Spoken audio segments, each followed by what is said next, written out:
Bonjour. Devenir tarologue, est-ce difficile, ou compliqué?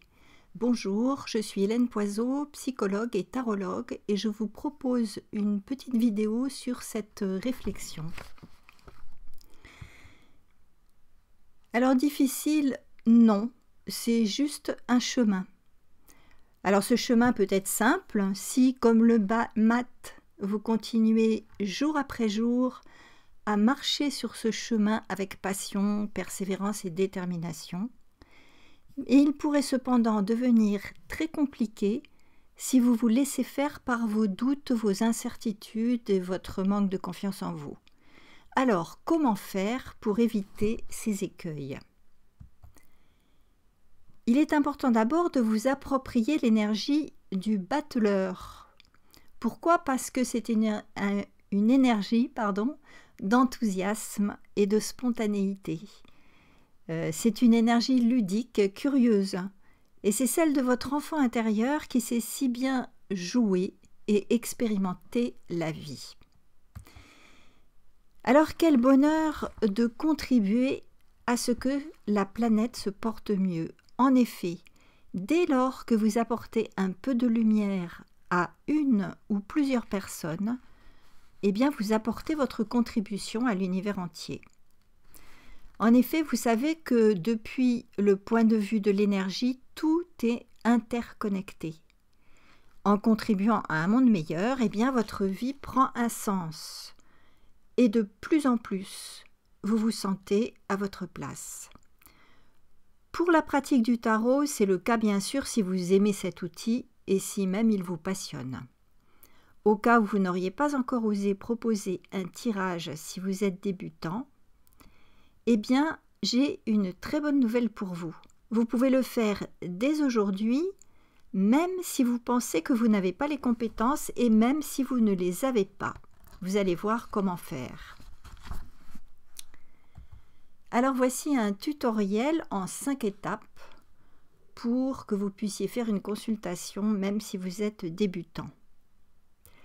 Après vous être imprégné de l'énergie du battleur, une énergie un peu légère et ludique, voilà ce qu'il vous est possible de faire. Tout d'abord, une proposition. Vous allez proposer un échange, une découverte du tarot de Marseille en échange de votre apprentissage. Vous précisez bien que vous ne promettez rien à la personne qui se porte volontaire. La deuxième étape, c'est que vous allez faire un tirage qui soit le plus simple possible.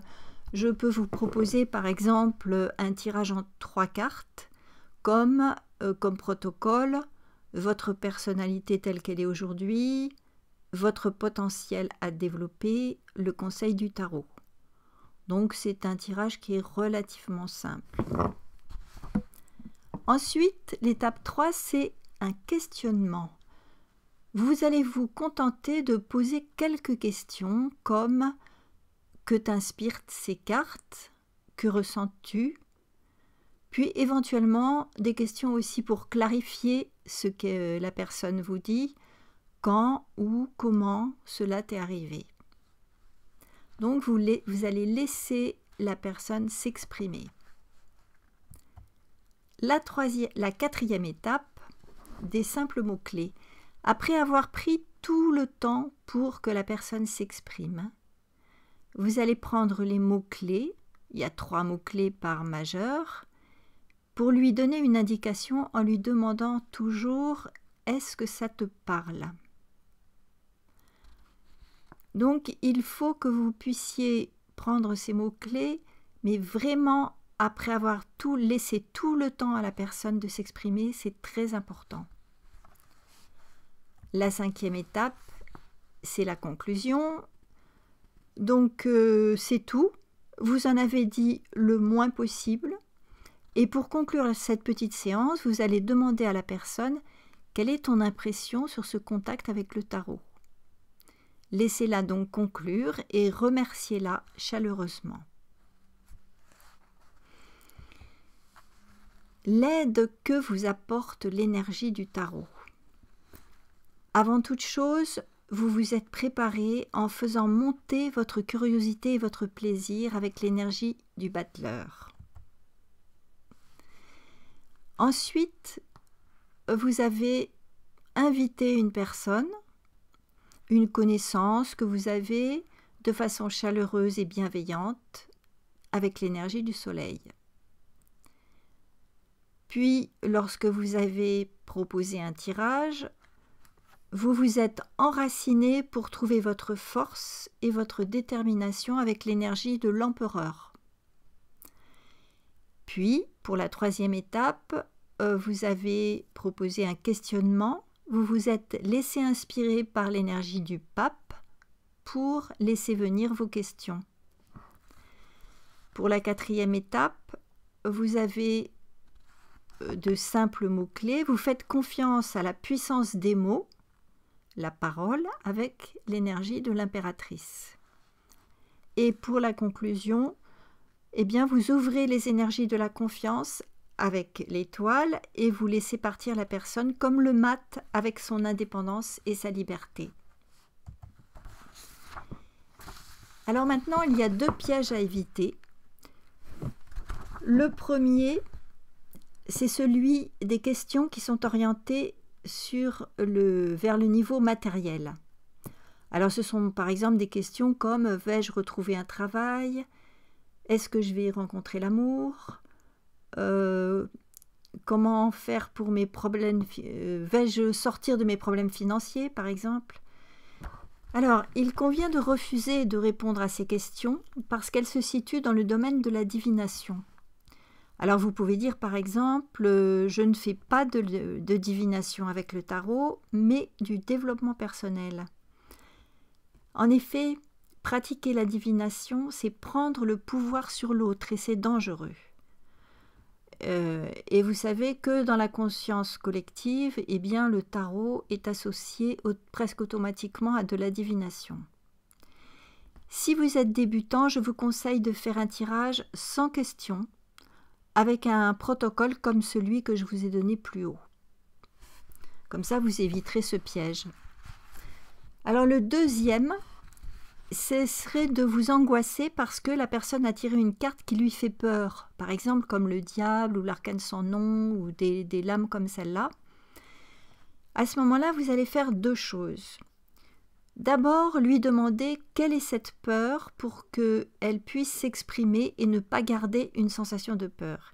Et ensuite, vous lui ferez tirer une autre carte que vous pouvez appeler par exemple carte solution ou carte conseil. Et cette carte vous donnera la possibilité de positiver le monde de la personne. Grâce à cette expérience que vous aurez faite, eh bien, vous aurez fait un premier tirage pour quelqu'un d'autre et vous aurez appris quelque chose sur l'humain. Ensuite, vous aurez permis à une personne de s'exprimer face à une autre qui ne la juge pas. Et cela, c'est déjà profondément thérapeutique. Et ensuite, vous aurez posé les bases d'autres découvertes, d'autres séances de tirage que vous pourrez renouveler. Si ce grand pas que vous avez fait vous donne envie de continuer, pourquoi ne pas vous entraîner et en apprendre davantage sur le tarot et sa pratique? Alors, est-ce que vous avez envie d'apporter votre aide aux autres avec le tarot, de contribuer à un monde meilleur, plus conscient? Alors, si c'est le cas, eh bien, je vous propose un coaching gratuit de 30 minutes avec moi pour faire le point sur votre pratique du tarot et sur vos désirs ou vos projets à ce sujet. Vous recevrez quelques questions pour préparer notre rencontre et je vous contacterai à ce moment-là pour fixer un rendez-vous. Alors vous trouverez le lien simplement sous la vidéo et vous pourrez cliquer dessus pour vous réserver ce rendez-vous. Voilà. Je vous remercie de votre présence et je vous souhaite bien de bons tirages du tarot. Si vous n'avez pas téléchargé mon guide Les 7 clés, vous trouverez le lien sous la vidéo. Et si vous n'êtes pas encore abonné, eh bien faites-le. Vous recevrez toutes mes vidéos. À très bientôt pour la prochaine.